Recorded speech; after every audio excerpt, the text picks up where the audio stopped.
buck stops right here at my desk. And so whenever, as the head of the party, it doesn't do well, I've got to take responsibility for it.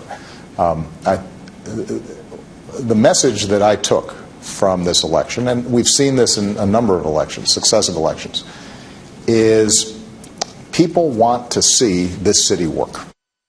That was President Obama talking with Face the Nation, taking responsibility for heavy Democratic losses on Election Day. Now, as both parties plan for the new congressional term, will Democrats and Republicans reach across the aisle to act on key issues? With the threat of executive action by President Obama looming, our next guest says he's got a strong record of reaching consensus. We'll talk about whether it works this time around. Senator Bob Casey, Democrat from Pennsylvania, joins us live. Senator, thank you for your time today. Thanks, Shannon. All right, I want to start by asking you about Iraq. Our reporter Connor Powell, just ahead of this, noted the increase of troops being sent over by the president there in an advise and assist role. At what point do you, as a member of Congress, think he needs to come to you for any further authorizations? Well, certainly, if this effort would expand into adding combat troops, which I don't think the president favors, nor do I think we've got to be very clear that folks in the region, the Iraqis and others, have to do the fighting, and the American people have contributed enough over more than a decade now in terms of fighting. So as long as there's no combat role, I think it's very important that we continue to debate this. And I'm in the camp of having a debate about this whole strategy in the post-election period, not waiting till January next year. All right, in that same region, I want to talk about Iran and reports that the letter sent a president there to Iran's supreme Ayatollah regarding being in some kind of agreement about fighting ISIS. Obviously, Iran's goals and aims and interests in that region are much different than ours.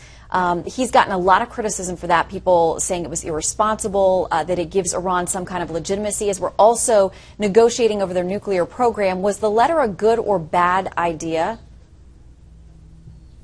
Well, look, I have real skepticism when it comes to dealing with the Iranian regime. The Iranian people, we always hope to have somewhat of a relationship with, but this regime is the #1 state sponsor of terrorism in the world, and that's a fact, and that remains. So I have real skepticism. I would hope, though, that when the president takes an action like this, folks in Washington would refrain from being as categorical as some, judging motives and judging things other than the policy. You can express skepticism and criticize the proposal or the initiative without being categorical, as some tend to be. I think we need to be a little more unified in our foreign policy across the board.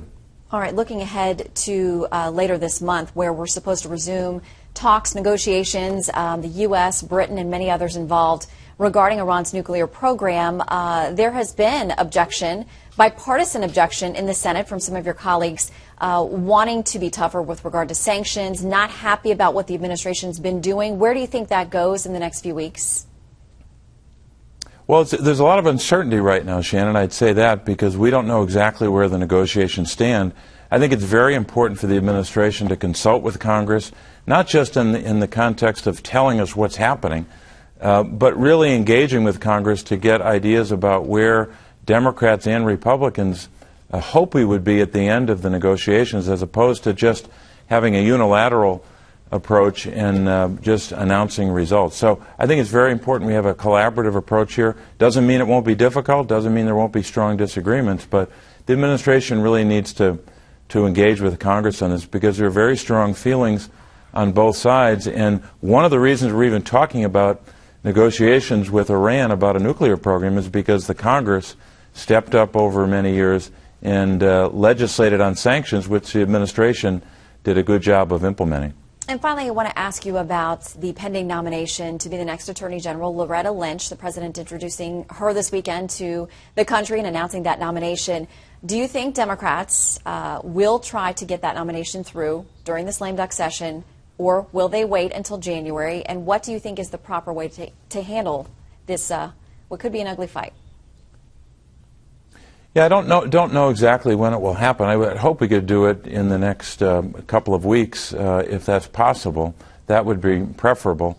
But I think it's such an important nomination that we want to make sure that people have the time to debate it. But I'll tell you, she's got a very strong record as a tough prosecutor, corruption fighter, broad experience in the law, as well as broad experience as a prosecutor. So I think it's a first-rate choice, and the timing of it I can't predict, but I hope we can move it as expeditiously as possible. All right, Senator Casey from the Commonwealth of Pennsylvania, thanks so much for joining us today. Thanks, Shannon.